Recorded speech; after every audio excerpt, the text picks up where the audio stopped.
Pour commencer, on va faire un petit brise-glace. J'aimerais que vous pensiez à quelque chose que vous aimez vraiment beaucoup. Donc, ça va, normalement, ça devrait être assez facile, là, sinon c'est inquiétant. Donc, au compte de 3, vous allez crier le plus fort possible cette chose-là. Il faut vraiment crier. C'est le matin, c'est vendredi matin, puis on se réveille.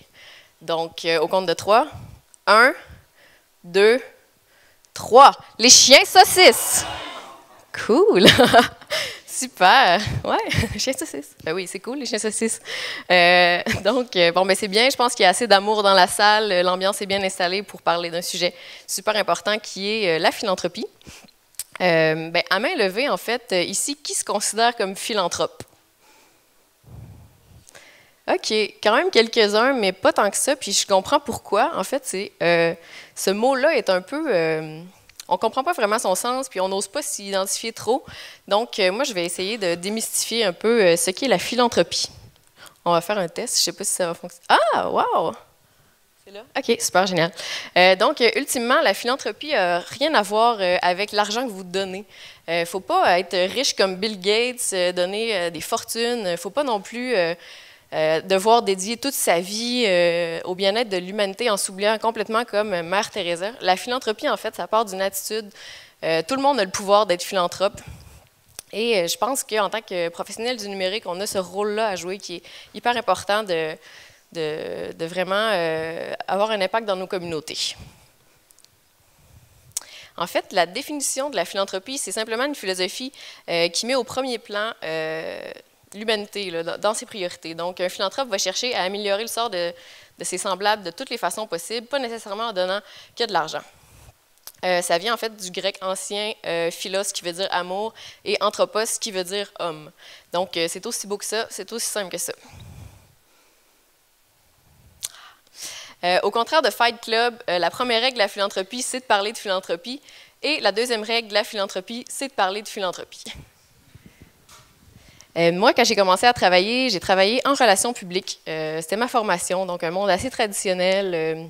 Puis j'avais une grande vision, j'étais très idéaliste, je voulais représenter l'intérêt des citoyens devant les grandes organisations. Ça a duré à peu près 1 an et demi et j'ai décidé d'aller plus vers le web et les médias sociaux parce que ça me permettait de développer des liens avec des communautés directement puis aussi de créer des communautés pleines de sens. J'ai quand même beaucoup bougé. J'ai fait le décompte. Avant mes 30 ans, j'ai changé d'emploi 7 fois, donc c'est typiquement millénial, comme vous dites. Mais vous comprendrez aussi pourquoi. Là, aujourd'hui, je suis vraiment bien dans mon emploi. Je travaille chez Spectrum Media, donc je fais de la stratégie de contenu. Spectrum, c'est une boîte de web, mais c'est devenu beaucoup plus qu'une boîte de web au fil du temps. Puis ça, je vais vous en parler. C'est devenu un écosystème viable. Sinon, avant ça, j'ai travaillé autant en start-up, puis j'ai travaillé aussi en agence de publicité. J'ai même été l'an dernier, le son monte, je pense que je parle pas assez fort. Il monte tranquillement, toujours un peu plus. Oui, c'est ça, j'ai accompagné Opération Enfant Soleil, qui est vraiment la cause numéro 1 des Québécois, en fait, parce qu'ils viennent en aide aux enfants malades en amassant des dons. Donc, je les ai accompagnés dans leur virage numérique pour aussi se remettre à niveau côté web, côté médias sociaux aussi.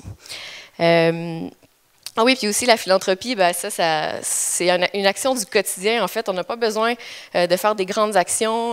Moi, par exemple... Oh non! Ça va arriver ou... Bonjour! Ah oui! Ça, c'est mon chum, puis c'est un artiste. Alors moi, je considère que je fais déjà ma part côté philanthropie, simplement en sortant avec lui.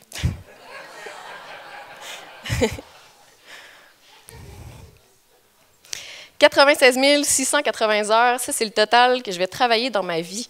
Je vous invite à faire le calcul parce que c'est vraiment beaucoup, puis on se rend compte à quel point c'est énorme, là, c'est vraiment gros.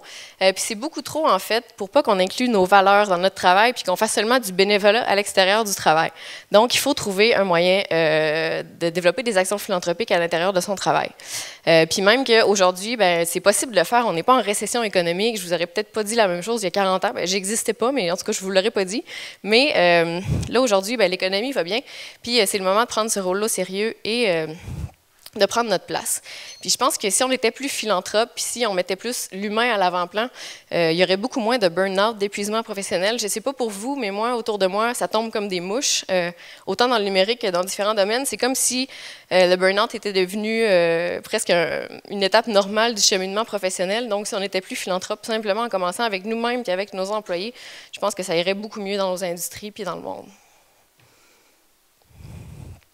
Comme je vous disais, au niveau économique, le temps est propice pour être plus philanthrope.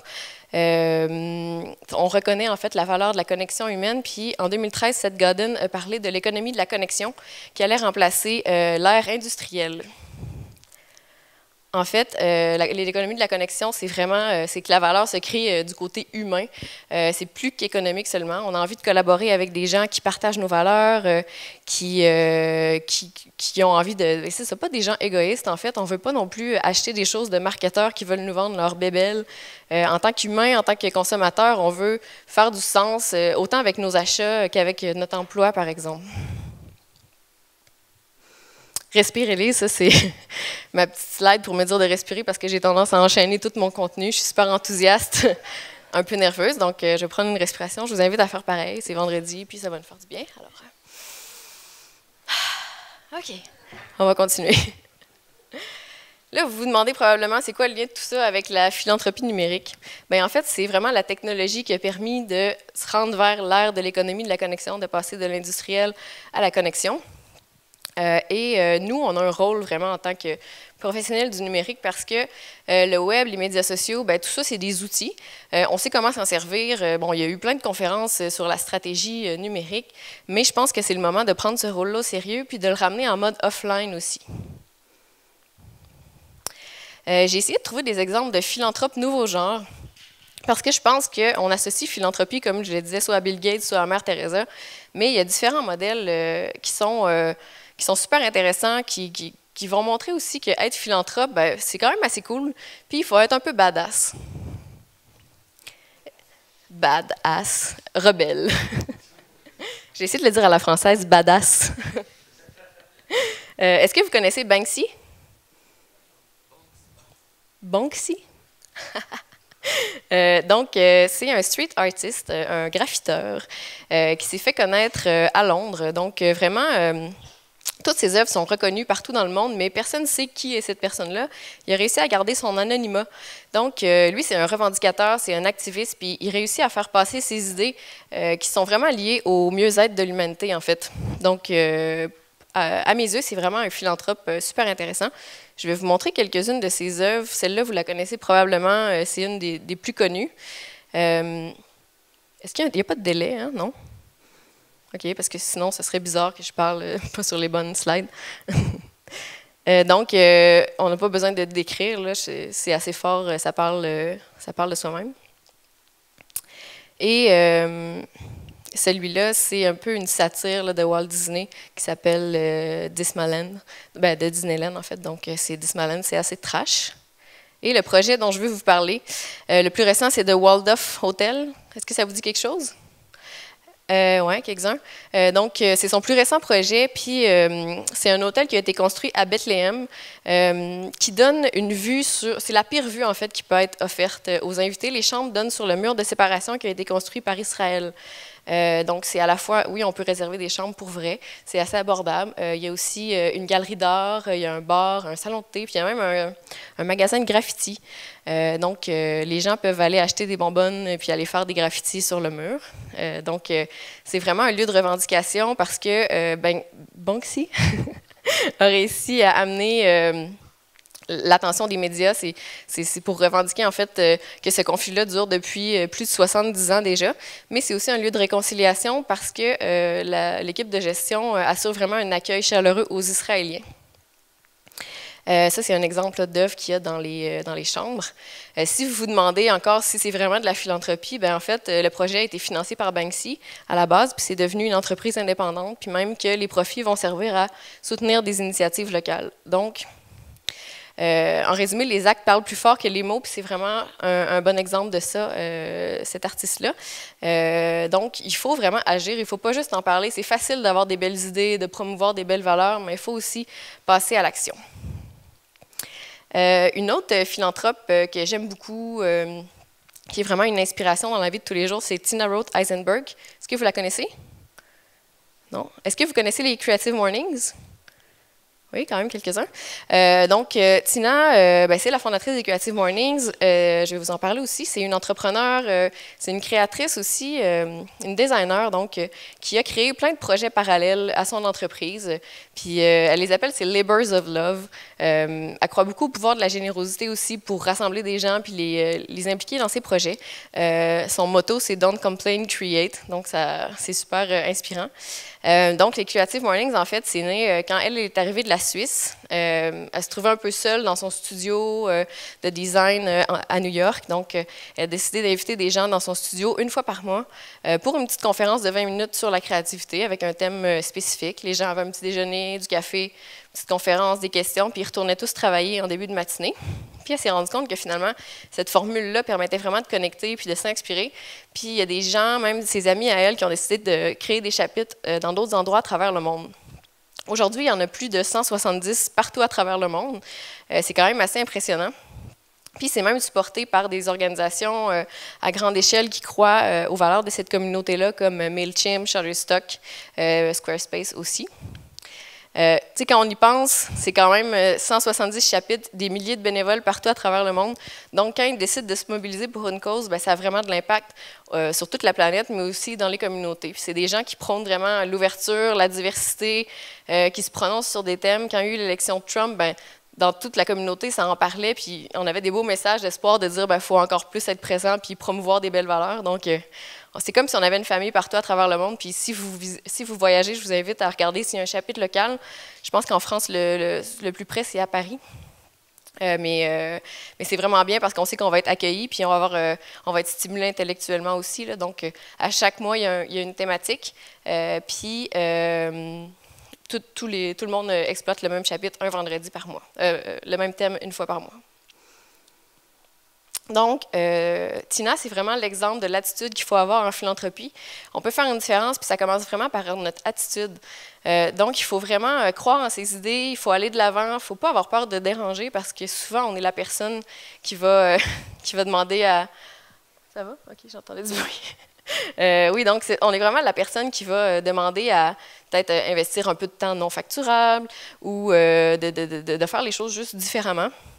Donc, il faut vraiment avoir un enthousiasme sans limite. Puis je pense que Tina a vraiment bien réussi à le faire. Moi, par exemple, quand j'étais en agence de publicité, justement, j'ai cofondé les Creative Mornings. Je ne vous ai pas dit, mais la photo d'avant avec tous les gens heureux, c'était au sommet à Austin. Donc, tous les organisateurs des Creative Mornings se rassemblaient à Austin, au Texas, à l'automne dernier, puis j'y étais, parce que j'ai cofondé le chapitre de Québec.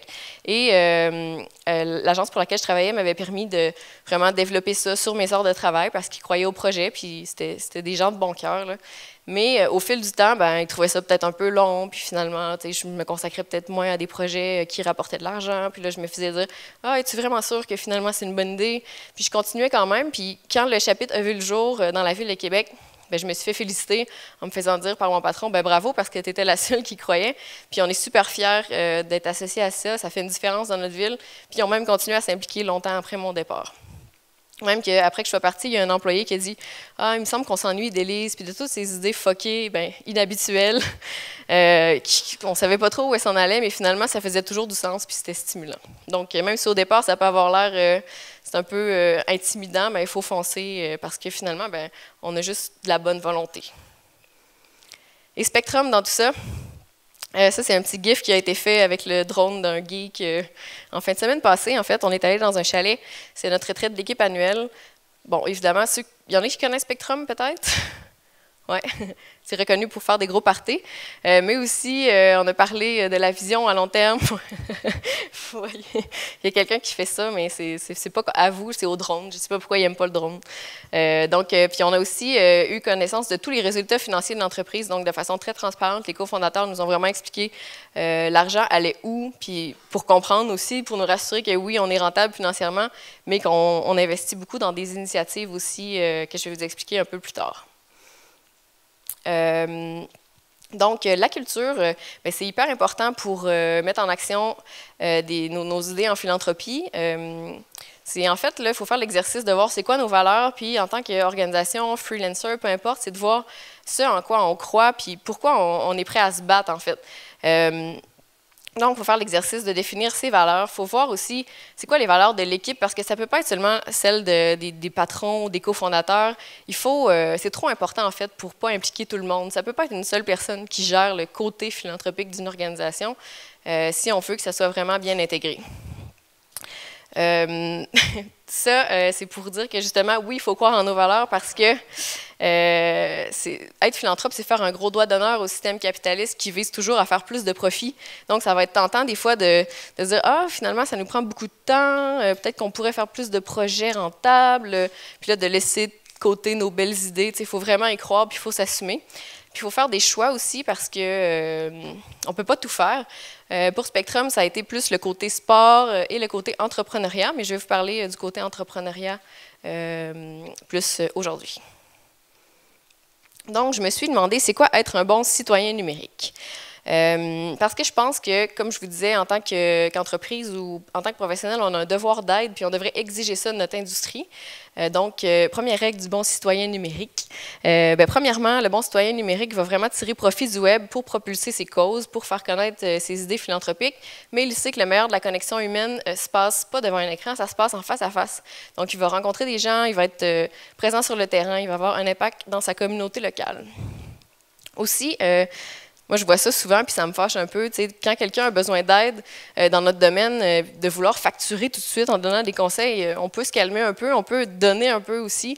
Je pense que c'est un devoir qu'on a de partager nos conseils. C'est pas grand-chose, pas besoin de facturer 100 $ pour une heure. Des fois, il y a quelqu'un qui a besoin d'aide, ben, je pense que c'est notre devoir de le faire. C'est comme dans la rue, en fait, quand on voit quelqu'un qui a besoin d'aide, ben, on va aller l'aider. C'est juste naturel, donc on devrait faire ça aussi dans notre milieu. Oups, j'ai volé le punch du paresseux. Oh. Qu'est-ce qui se passe? Bon, OK, vous allez savoir la suite, mais c'est pas grave. Donc, ouais, c'est ça, être un bon citoyen. Sinon, c'est pas mal ça que je voulais vous dire là-dessus, j'imagine. Oui, c'est ça, comme je vous disais, il faut faire des choix pour pas trop s'éparpiller, pour pas trop diluer notre impact. Donc, nous, on a choisi 3 thématiques sur lesquelles on se prononce, soit dans notre contenu, soit dans nos événements et aussi dans nos actions. Donc, promouvoir la lenteur, c'est ça le beau paresseux, en fait, en entrepreneuriat surtout, parce que on est dans un monde qui va vite, je vous en ai parlé des burn-out tantôt, mais surtout, dans le monde des startups aussi, on met beaucoup de l'avant le fait qu'il faut aller chercher du financement, c'est la course au profit, on vise les hit and run, il y en a qui veulent vendre rapidement, on félicite le fait d'avoir des millions en financement, mais alors que les réalisations, on ne les voit pas nécessairement tout de suite. Donc ça devient un peu une genre de croissance artificielle. Où est-ce qu'on met beaucoup, c'est la course au profit finalement. Donc, c'est ça qui est valorisé. Mais pour nous, on pense qu'il y a autre chose qui est plus important. Évidemment, oui, les profits, ça compte, je vais vous en parler aussi. Mais on pense que c'est possible, en fait, d'avoir une croissance organique. Puis une croissance organique, ça se fait, oui, plus tranquillement, mais ça permet aussi de tester beaucoup dans le marché des petites initiatives, d'aller voir si on a des clients, d'aller chercher des premiers clients, puis de ne pas faire des erreurs qui coûtent des milliers de dollars aussi. Vous avez entendu la conférence de Ludovic hier, qui était parti aussi dans cette bulle-là un peu, puis qui s'est ramené à quelque chose de plus durable. Parce que c'est ça qui nous permet aussi de fonctionner dans le temps. On veut fonder des entreprises, pas nécessairement des startups.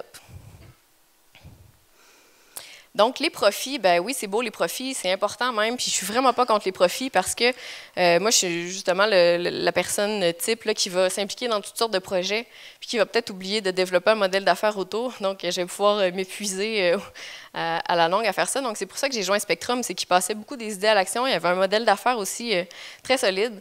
Puis c'est ça qui permettait d'être durable, puis de développer d'autres initiatives, puis de donner du temps, par exemple. C'est sûr qu'il faut s'aider soi-même en fait avant d'aider les autres. Puis c'est ça la petite image là, que vous voyez toujours dans les avions, là, le guide de sécurité qui dit en cas de danger, mettez votre propre masque à oxygène avant d'aider les autres parce que si vous êtes mort, ben, vous ne pourrez pas les aider. Ça. Donc oui, c'est ça. Il faut se demander qu'est-ce que vous voulez faire avec l'argent. Et du coup, on n'a pas acheté de Tesla.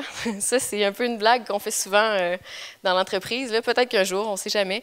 Mais en fait, c'est que les cofondateurs ont décidé de réinvestir les profits de la boîte de web pour soutenir des initiatives puis des idées dans lesquelles ils croyaient. Pour nous, notre culture, notre style de vie, c'est super important. Puis c'est aussi ce qui nous permet de passer des idées à l'action. Au Québec, on a une expression qui dit « les babines suivent les bottines ». Donc, vous devriez mémoriser ça. Vous pouvez le tweeter même si vous voulez être original. Oui, c'est ça. Il faut être conséquent. Puis, comme je disais, il faut prendre soin de ses employés. Donc, la culture, c'est bien important. Le style de vie qu'on s'offre aussi grâce à ces profils-là. Pour vous donner des exemples, chez Spectrum, on peut voyager en travaillant, on peut partir des mois tant qu'on a notre laptop et qu'on fait les suivis. Si on a cette ambition-là de voyager et que ça nous permet de nous épanouir, ben, on peut le faire. On a des horaires flexibles. C'est des choses qu'on voit qui sont super importantes. Là, on n'est pas les seuls à offrir ça, mais ça fait quand même une différence dans le quotidien de chaque employé. On a des dîners d'équipe aussi payés à chaque semaine. Puis ça permet vraiment de créer un super bel esprit d'équipe. Puis on avait le choix, ils nous ont demandé, aimeriez-vous être payé peut-être 1 000 $ de plus par année ou qu'on paye des dîners? Ben, tout le monde a dit, ben, c'est ça notre culture, sinon ça ne veut plus rien dire en fait. Sinon, on a des super belles installations, les bureaux, on est bien, c'est créatif, on a un coworking, beaucoup d'événements, donc ça bouge, puis c'est super inspirant comme milieu de vie. Donc, comme je vous disais, ben, oh, mon Dieu, ça va trop vite. Le succès aussi, c'est un autre point sur lequel on travaille beaucoup, en fait, parce que c'est une question de vision. C'est très personnel, puis pour plusieurs Spectrum, ben, c'est un échec, en fait, parce qu'on est juste 20 employés, c'est un choix. On aurait pu tripler le nombre d'employés, ouvrir des bureaux ailleurs, avoir plus de contrats, mais on pense que le succès, ça ne se qualifie pas, en fait, ben, ça ne se mesure pas en quantité, ça se mesure en termes de qualité. Donc, la qualité de vie des employés, puis aussi la qualité des projets qu'on va développer, on est fiers de ce qu'on fait, puis on veut que tout le monde ait du plaisir à le faire. Ouais, je pense que j'avais dit autre chose, non. Ah oui, ben en fait, là, maintenant, je vais vous parler de justement, nous, comment ça s'applique, le modèle chez Spectrum, comment on passe des idées à l'action. En 8 ans, il y a plusieurs entités qui se sont créées autour de Spectrum et c'est devenu un écosystème viable, c'est devenu un écosystème à part entière. Je vais vous expliquer chacune des entités un peu plus loin. Moi, je suis arrivée dans l'entreprise il y a à peu près 6 mois, donc c'est quand même assez nouveau. Ça faisait longtemps qu'on se connaissait aussi parce qu'on avait des mêmes valeurs entrepreneuriales et moi, j'ai vécu justement la start-up hyper financée, un peu une fausse start-up aussi, comme disait Ludovic hier, donc qui avait été très financée. Puis Spectrum, c'était notre boîte de web. Puis finalement, on ne les a jamais payés, mais on est restés amis, heureusement. Et finalement, ils m'ont offert un travail, donc je pense qu'on avait vraiment des valeurs communes assez fortes. Puis mon rôle, c'est de propulser l'engagement de l'entreprise, l'engagement philanthropique un peu plus loin. Puis là, vous vous dites peut-être, ah ben oui, dans le fond, ils font juste ça pour avoir de la visibilité, bien paraître, aller chercher plus de clients. Mais la réflexion qu'on a eue, puis les gars, ils ont quand même attendu 8 ans avant de le faire, mais ça devenait un peu mêlant pour les gens. Les clients se demandaient, ben, est-ce que vous allez continuer à nous aider, à travailler avec nous, ou vous faites seulement des startups? Puis on s'est dit aussi, ben, si on ne le fait pas, si on ne communique pas c'est quoi nos valeurs, ben, les gens ne sauront pas, puis ils ne pourront pas s'associer à nous, on ne pourra pas faire grandir le mouvement. Donc, c'est super important pour nous, finalement. On a un nouveau site, là, spk.rocks, vous irez voir ça.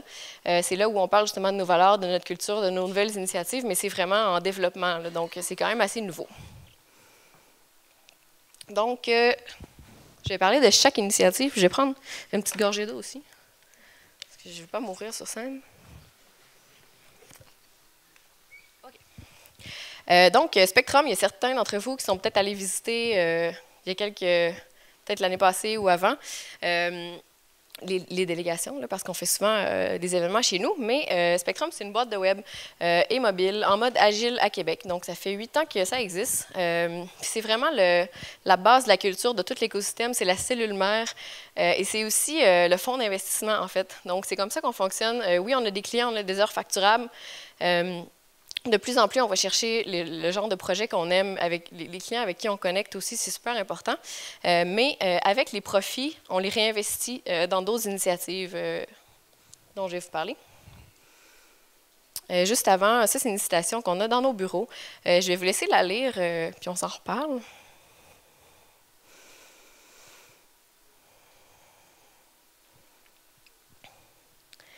Donc, c'est une citation de Charlie Chaplin qui a été dite en 1940 dans The Great Dictator, mais c'est plus vrai que jamais aujourd'hui. On a juste à remplacer machinerie par technologie, puis ça y est. Nous, la façon dont on a décidé de faire de la philanthropie, c'est, oui, de faire des profits, mais pas aux dépens de l'humain, de mettre l'humain de l'avant. Donc, on a simplement appliqué la définition de la philanthropie. On a décidé de ne pas se faire prendre par l'appât du gain.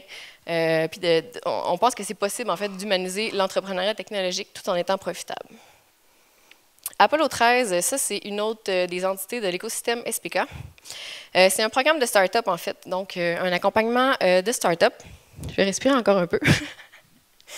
OK. Donc, oui, c'est ça, accompagnement de start-up.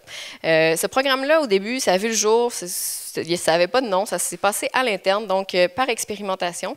En fait, c'était basé sur l'idée que les employés n'allaient pas nécessairement vouloir faire le même travail toute leur vie. Je pense que c'est normal, là, on change d'emploi, on change d'intérêt, puis ça serait un peu égoïste ou même irréaliste de penser que quelqu'un va vouloir faire la même chose toute sa vie. Donc, il y en a qui avaient envie un peu de toucher à l'entrepreneuriat, mais qui ne voulaient pas se lancer non plus sans filet. Donc, ils ont développé des produits, un peu pour répondre aux besoins d'un client, par exemple. Donc, il y avait déjà un premier client. Ça finançait une partie. Spectrum finançait une autre partie, finançait le salaire des employés. Et c'était des entreprises qui étaient développées à l'interne en partenariat avec Spectrum. Donc, il y en a plusieurs qui sont nés de ça, dont Snipcard, que vous connaissez peut-être. Il y avait eu une conférence à ce sujet-là à un moment donné. Puis, donc, on s'est mis à en faire à l'interne. Puis là, le mot s'est passé. Il y a des startups qui sont venus nous voir aussi, puis avec qui on connectait, on aimait ces gens-là. Il y avait des belles valeurs. Ils étaient engagés dans leur projet. Donc, on décidait de les aider aussi. Soit il y avait besoin d'une aide technologique, soit il n'y avait pas nécessairement de développeurs, mais il y avait une expertise spécifique, puis ils étaient assez avancés dans leur projet. Ou il y avait besoin d'un coaching d'affaires. Donc, ça, c'est quelque chose qu'on offre aussi. Puis il y a plusieurs collaborations qui sont nées de ça. Et c'est devenu Apollo 13. Apollo 13, ben, en fait, vous avez probablement vu le film, ou sinon vous savez qu'est-ce qui s'est passé avec Apollo 13. Oui, la mission n'a pas fonctionné, sauf que les astronautes qui sont allés dans l'espace, ben, ils ont tout fait pour sauver leur peau. Puis nous, c'est ça qu'on met de l'avant, en fait, c'est le fait de se démerder avec pas grand-chose, de faire preuve d'ingéniosité, puis finalement de réussir au bout du compte, mais avec peut-être quelques embûches. Le bunker, c'est notre espace de coworking. Donc, il y a peut-être 2 ans, les cofondateurs de Spectrum ont acheté l'édifice, un édifice dans le centre-ville de Québec pour nos bureaux, puis aussi pour accueillir les startups qu'on accompagnait, parce qu'on aimait beaucoup ce contact-là avec des gens qui ont des nouveaux projets. C'était stimulant pour nous aussi d'aller chercher les nouvelles idées, de vouloir les aider. C'était plus facile en étant prêt.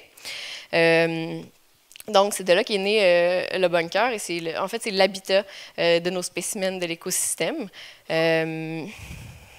Un côté philanthropique aussi de ça, c'est que souvent, on offre des bureaux gratuitement à ceux qui font partie, par exemple, de notre programme Apollo 13 pour les encourager parce qu'on pense qu'ils sont prometteurs, mais ils n'ont pas nécessairement le budget. Mais de toute façon, le but, c'est pas de faire de l'argent parce que moi, honnêtement, je connais aucun coworking qui est rentable ou c'est pas nécessairement un modèle d'affaires, le coworking en soi, hyper prometteur. Donc, on savait très bien qu'on n'allait pas faire de l'argent avec ça.